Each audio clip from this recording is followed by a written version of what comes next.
Hey, Jermaine Griggs here, creator of Automation Mondays. And if you want to know the difference between activity and productivity and how to multiply your results by 16 times by focusing on the right things, then you want to tune in to today's episode. I give you 4 rules to take your business to the next level.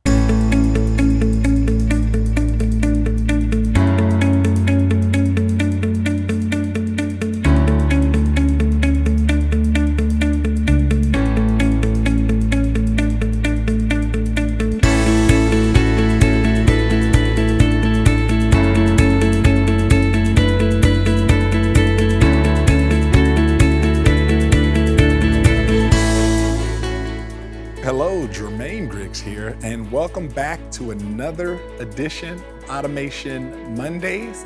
This is the video series I put together where every week I tackle a new issue or question or concern that I know a lot of entrepreneurs and small business owners, especially my own clients, are facing or pose to me.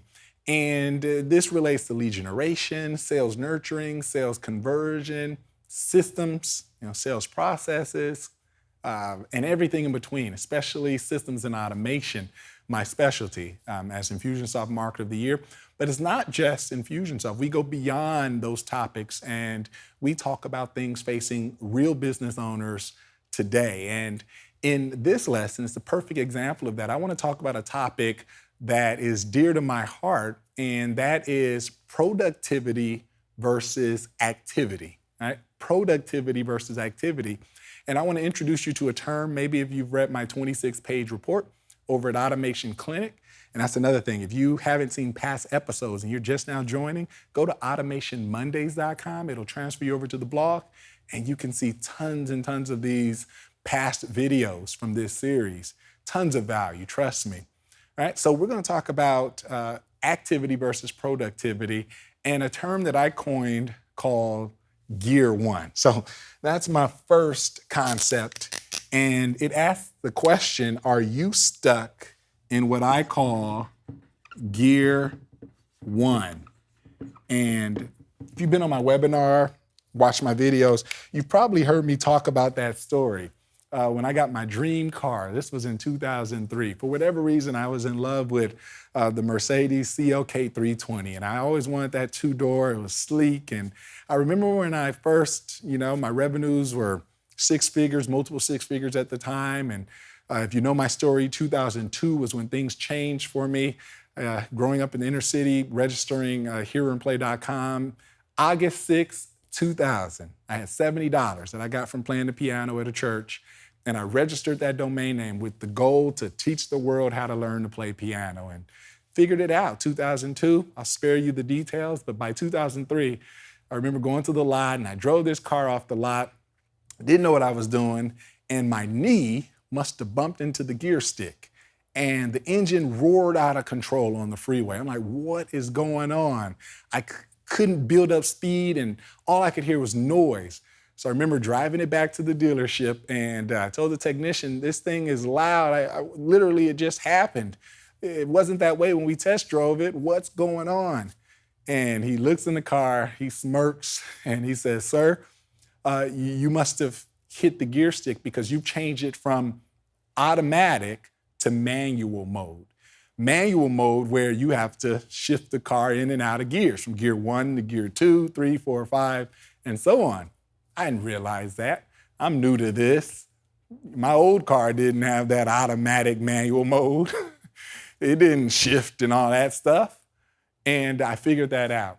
And later I would do my research, and it would be an epiphany to realize that as your car gets into its higher gears, right, the engine can actually slow down, but the wheels turn faster. In fact, like higher gears like gear 6, your engine could be going at half the speed and your wheels could be going at double the speed. And I remember making the connection to my own business and coining the term Gear 1, right? Many of us are stuck in Gear 1. For whatever reason, our knee has hit the gear stick and we're in manual mode. And I know there's a lot of people out there that like manual mode in their cars, people that drive stick shifts. I never understood it. I'm not that type, but they want speed. They want control. But you do give up something for that. You ever been in the car with somebody in manual mode? It's like I'm talking to them, but they're not really paying attention because they're always doing this. There's always something going on. Activity. And I know a lot of people that suffer from entrepreneurial ADD, activity. They're hustling and they're bustling. I have some network marketing friends. They're always busy. And when they tell me what am I up to and I tell them I'm CrossFitting or I'm working out, it's almost like you're not hungry enough. You ain't got that drive. And it's because I figured out Pareto principle. I figured out, and you've probably seen this in other videos of mine, if you follow, that 1 unit of energy doesn't automatically equate to 1 unit of results, output.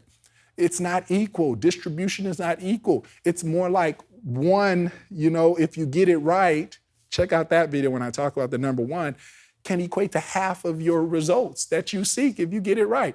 20/80, 2 units can result in 80% of the results, output, productivity that you seek.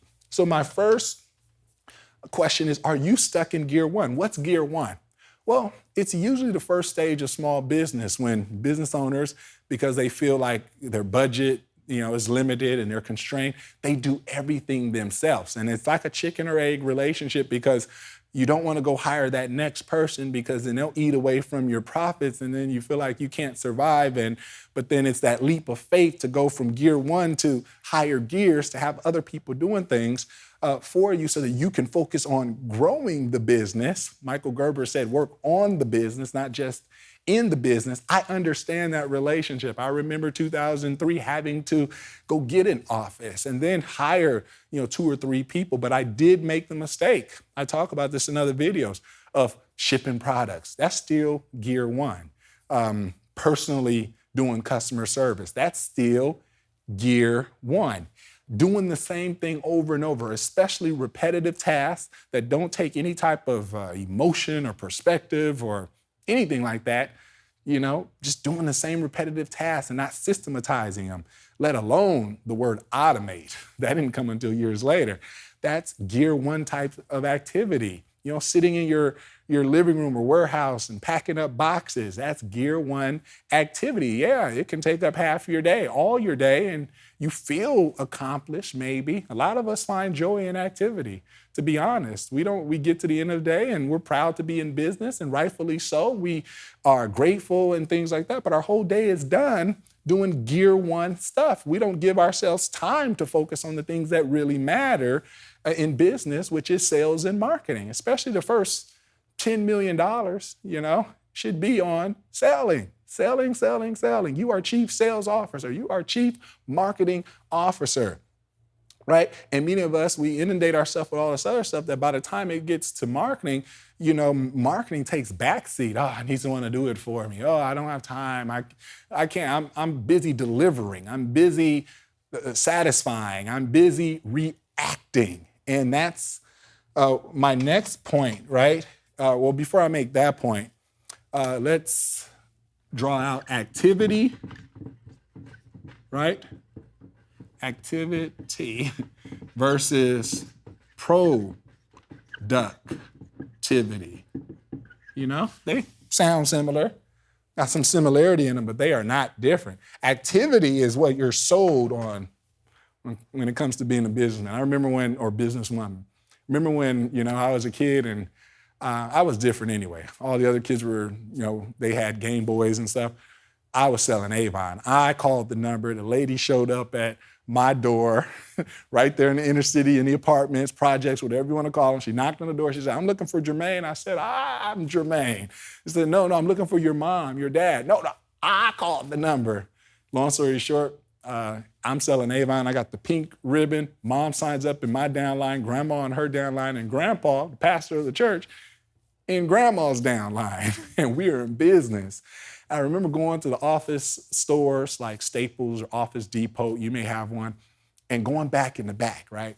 And everybody else wanted Game Boy. And I was like, ooh, that file cabinet is just looking sexy over there. That was my thought process. I always wanted a cherry oak desk. And I just had that burning desire that Napoleon Hill talks about, right? And when you're sold business, especially as a kid or just new to it, activity, on my cell phone, New York stockbroker walking down Wall Street, busy, phones ringing, stuff to do. I'm in business. I got to work. And it doesn't have to be that way. Now, if you're that type and you find joy in it, absolutely. But, when you think about Pareto principle, which I'm not going to talk too much about it here because you can find extensive discussions of mine in past Automation Mondays at automationmonday.com. But if you spend your time doing the two things, the 20% of things, let's just say you got 10 things to do. 10 things. We haven't even evaluated the 10 things by effectiveness or likelihood to give you any type of result. But let's just say 10 things that you can do, right? 5, 6, 7, 8, 9, 10. I hope that's 10. What Pareto principle, and then let's just say you have 10 units of results, reward, 1, 2, 3, 4, 5, 6, 7, 8, 9, 10. So we've got 10 units, right, of energy, things we can be doing. What Pareto principle is saying, right, is that, first of all, these 10 things on the top, things you can be doing, don't equal the 10 results. What that means is just because you do 10 things today is not a guarantee that you're going to get the 10 units of results. We know that. How many times have you spent your day all day at the computer refreshing, checking stats, seeing if you got another sale? Reading a blog post here, then a new email comes in, you're over reading that, you're on a podcast, and you didn't do anything that you set out to do that day or anything that would move the needle in your business, the productive stuff, the stuff that we procrastinate on because we know that's the big stuff. There's something about the mind that when it knows there's something big at stake, it makes that thing so big in your head. Tony Robbins talks about this, that it's so big that we get scared of it because we don't want to face, the results or what's on the other end of that mountain. We don't want to face it. So we do these small little things. It's easy to listen to a podcast or, you need knowledge, but it needs to be scheduled. It needs to be proactive. We'll go do check our email. We'll do small stuff that get us, let's say, predictable reactions, for lack of a better phrase, but they make us happy, little spurts of, what do you call it? Dopamine or whatever, light up in our head and it makes us happy, Happy turns a lot of people away from the rewards and results they seek, these little micro happy things that make you procrastinate on the big, scary, audacious things that you ought to be doing. And that's oftentimes the 2 units, right? The 2 units. You can pretty much not do these things or delegate and relegate, those things. But most of the time, I'll be honest with you, you can just not do those things because most of them just aren't going to give you the results you seek. And you do those, right, those 2 things, and you don't get all 10 units of the results because it's the 80-20 rule, but you get 8 out of the 10. That's how Pareto works. It's skewed. It's like the distribution is not equal. So if you can figure out what to be focusing on, it pays in huge dividends. And that's where my secret lies.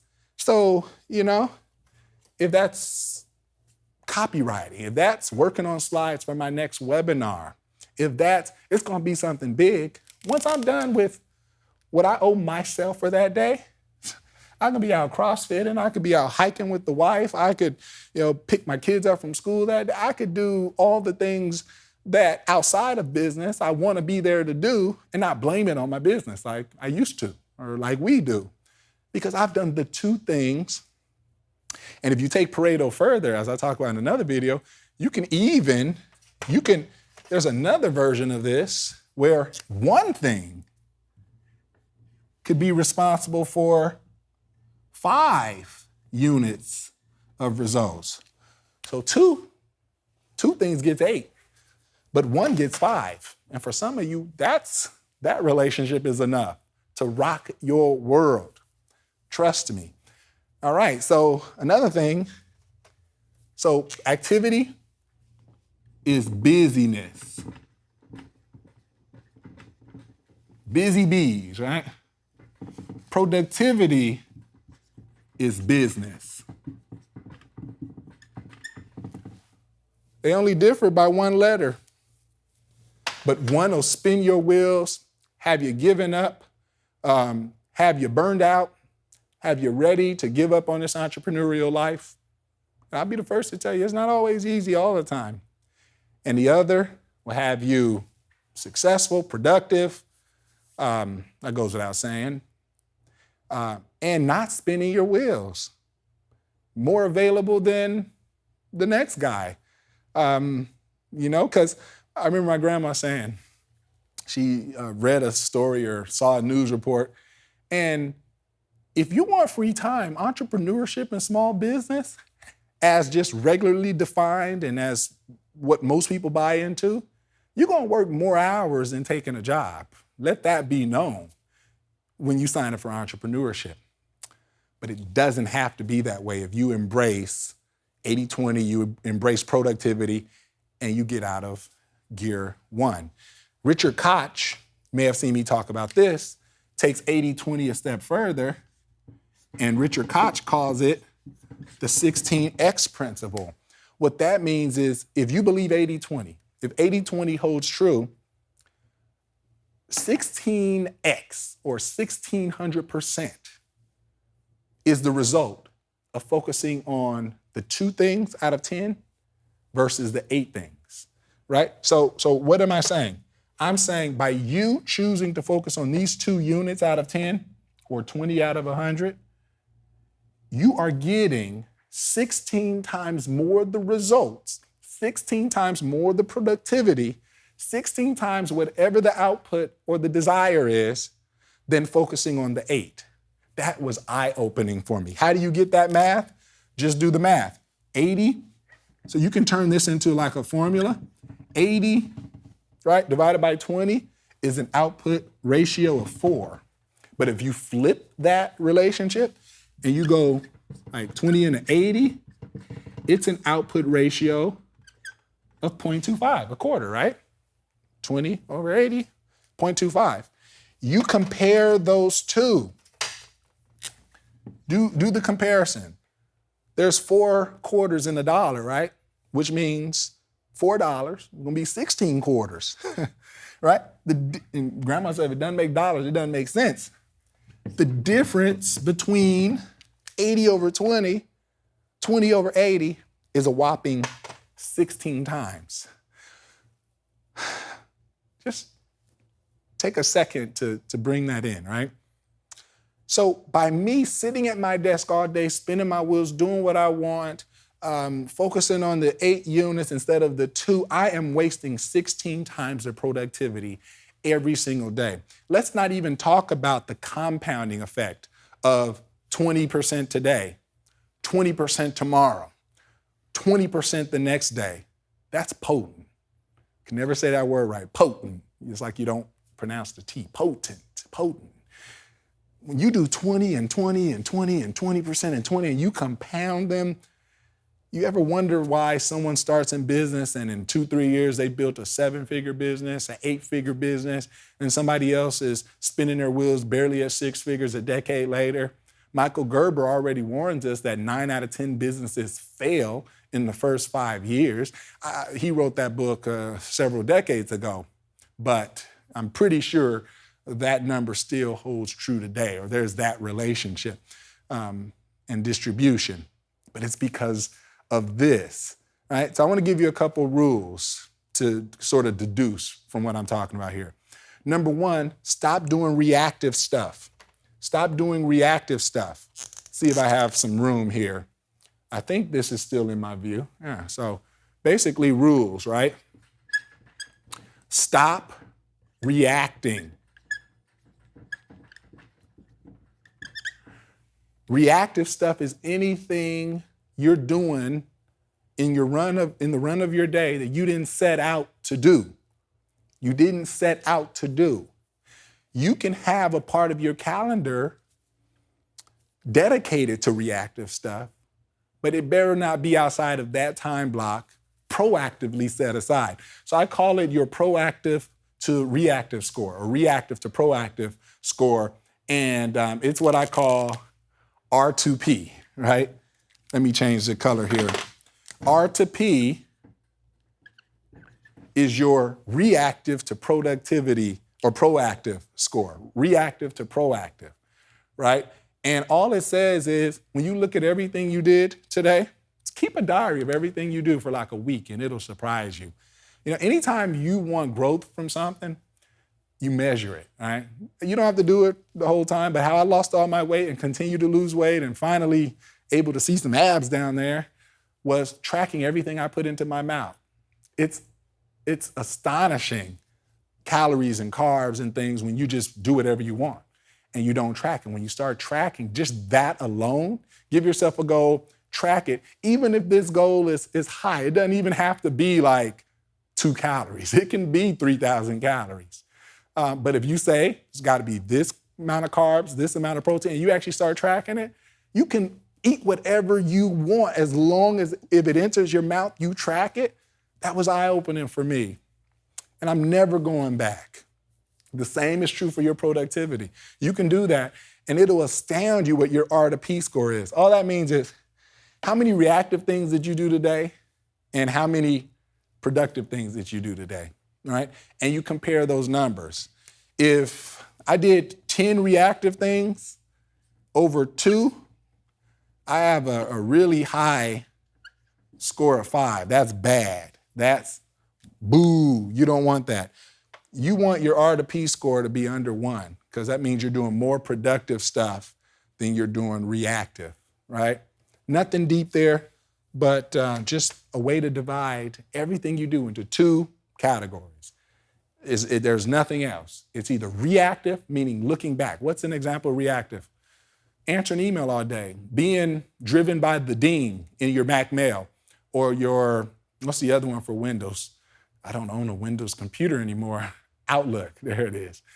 You know, when you hear the ding and you run to your computer, that's reactive. Turn that thing off. Turn your alerts off. Give yourself a set aside time. And I'm guilty of this, by the way. I'm preaching to myself here, but it shouldn't be the first thing in the morning.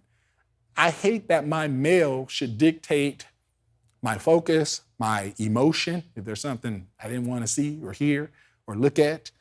I hate that my email should dictate the rest of my day. If it's an emergency, usually it'll figure itself out. Someone else giving you their emergency. You call them 4 or 5 hours later and it's not an emergency anymore. Oh, I figured it out.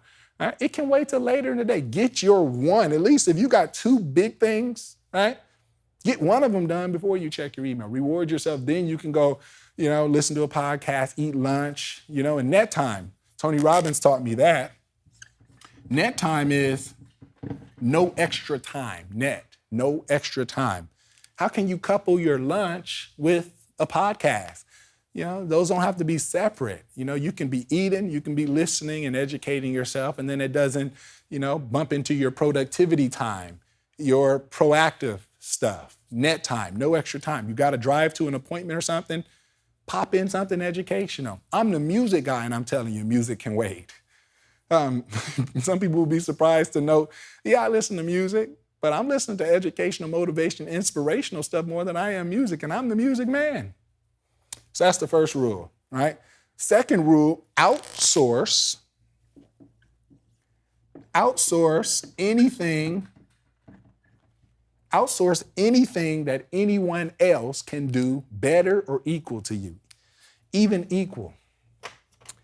Outsource, and if you believe Pareto principle, could be slightly worse than what you do, because what you gain, even if it's a little bit worse than what you would do, maybe they don't add that extra care into the email, but it's good enough. Done is better than perfect. But what you gain from that collectively will overshadow, even if it's not quite you, because you just bring the passion, right? It's okay, but I'll stick with better or equal, right? Outsource it, delegate it, relegate it. What's the difference? Delegation is giving the power to someone else. Control, shifting out of gear 1, putting that car in automatic mode. You're still gonna get, I heard something when you speed, which I try not to do, if you do the math on miles per hour, because it's all scientific, if I'm going 70 miles per hour, that means I'm gonna get to 70 miles in 1 hour. If I go 80 miles an hour, then I'm gonna get to 80 miles in 1 hour. That 10-mile difference, you're talking about minuscule in car time. Like, okay, you get there, you park, and then I pull up like 2 minutes later. It's not worth it, right? I can be in automatic mode. I can just cruise control, rolling down the street. Don't finish that song. I don't like that song. And then I get to my destination, but I'm able to do other things. I'm able to focus on other things. I'm able to, because I'm not there, begging for control. So delegate, give power to someone else. Relegate, give decision to someone else. I learned empower people that are working for you and with you. Give them a framework. Hey, if these conditions are true, it is well within your power to refund, rescind, make this decision, do this, do that. Give them the framework, set them free. If you have any questions or there's a concern that comes up outside of these 5 rules, please email me and then we make a 6th rule. And that's how it works. And I don't mean just go start getting a payroll. Maybe that's not your next step. But the game has changed. Proximity, distance, space, time is no excuse for not getting help anymore. Freelancer.com, Upwork.com, Elance.com, Fiverr.com. There are people in a global marketplace all over the world that will compete to handle, to be delegated your tasks, relegated your tasks. Virtual assistants are now within everyone's reach. You just got to do it. You just got to go into that land of unfamiliarity, and it will be the best thing you've ever done. So outsource. Rule number 3, automate any repetitive tasks. Okay? Automate repetitive tasks. I hope I spelled that right. What that means is if you got to do the same thing twice, and it doesn't take any type of what a human brings to the difference between us and animals, reasoning, logic, thinking, even logic can be automated because if it's just a series of rules, machine can do that, machine. If it doesn't take emotion, that kind of thing, automate it. For me, I happen to use Infusionsoft. In Infusionsoft, we can either go and send an email and then tag them and do this, or we can just push one button. We can go tag them, make them a note template. Some of my Infusionsoft users will understand that. And one button, and now that person that your staff talked to on the phone will get an email today saying, awesome talking to you. They'll get an email next week. If they want, they can get if we want, we can give them a text message in 3 days. We can get a postcard out to them and send out cards all automatically. We just push one button, and it doesn't even have to be that complicated. Anything, how you answer the phone, it can be systematized. That's a subset of automation. Systems come first. You can only automate what you systematize. So you can also look at this as systems, like turn whatever you're doing repetitively into either some type of system, scripted, here is how you answer the phone, step by step, do not deviate. This is the process we're going to do. When X happens, we're going to respond with Y, and we're going to do it the same way. System, something you stick to emphatically and methodically. That's my definition of a system. Something you stick to emphatically and methodically. Okay? Automate anything you do twice. Minute I do it again, we need to figure out how to automate it, right? Or put it in someone's hands. To me, even if an assistant is sending me an email every morning, they go in and copy and paste numbers from this system, that system. First of all, I'm looking, is there a solution out there that can even eliminate that? But if it's a little bit more complex than an existing solution, even a human can be your form of automation as long as you're not doing it personally. It's all the same to me, right? And then rule number 4, and I'll leave you with this, and this will lead to another video. Focus on marketing. Marketing is the number one thing as an entrepreneur and small business owner. It is not what you immediately outsource. It is not what you think of as a means to an end. It once you clear your plate and you've taken heed to all this, you're gonna have some free time. What do you focus on? You focus on marketing. Go to some of my other videos, get my courses, figure out what you should be doing, putting together a sales funnel, putting together a sales tool, putting persuasion with strategy and tactics and doing that kind of stuff. Yeah, it can be scary. Yeah, it'll be some of the, I've had clients, I'll lead them to creating their first video and they'll say, this took all of me, Jermaine. Well, it's supposed to. That's why most people in the world, this is the sad truth, are not successful. Just look at data from countries, economic data, and it's skewed, Pareto. That's where Pareto principle came from, studying wealth in Switzerland in like 1800s, early 1900s. Vilfredo Pareto, he noticed that 80% of the country's wealth belonged to just 20% of the population. It started with wealth analysis, if you will, and then it led us to activity and productivity. And even in your closet, you wear 20% of your shirts 80% of the time. This is my favorite shirt. It's on most of my videos. I have to remind myself, don't wear the blue shirt again, Jermaine. Pareto principle, right? And you ought to live by it. And it ought to be at the center of your business. Focus on marketing. I'm gonna give you 3 things to focus on. These 3 things will be their own video soon. But the 3 things you focus on, you got 3 things that will move your business. Getting new customers. That's the first thing. Increasing new customers. Number 2, increasing the frequency of their transactions. So that's getting your customers to come back. For some, that's a membership site. You get them once, you bill them over and over until they don't want you to anymore. And the third thing is transaction size. Transaction size. Not to be confused with frequency, number of transactions, right? If I'm constantly getting new customers in the pipeline, I'm selling more to now those existing customers. They're my customers and they're buying more and more from me. That could be membership site, continuity program, different products that solve different problems, what have you, higher, levels of access, service, relationship, coaching, things like that.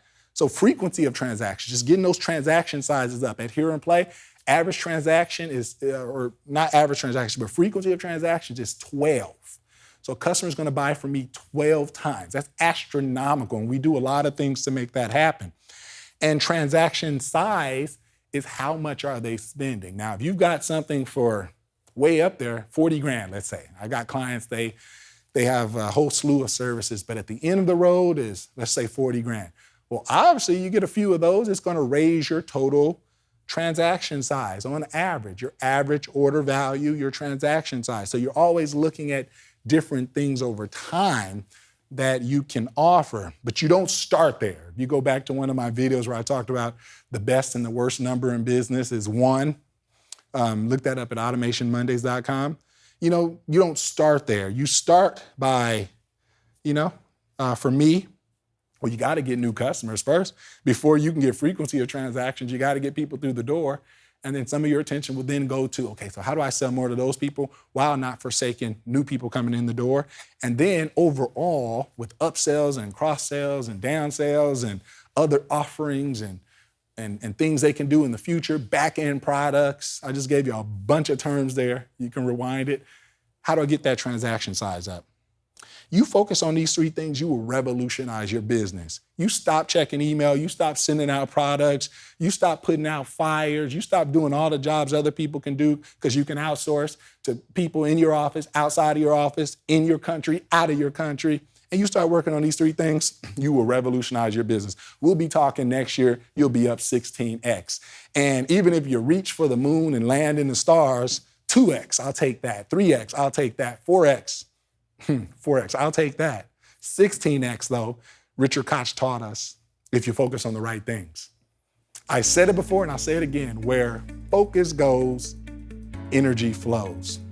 So I am Jermaine Griggs. I'm gonna end this Automation Mondays a little long today, but hopefully I've given you a lot of meat. I've given you some nuggets to think about that you can take away from this lesson here. I'll be back. If you're watching this video anywhere but on my website at automationclinic.com, or more specifically, automationmondays.com to see past episodes, head over there, check me out, subscribe, come into my world.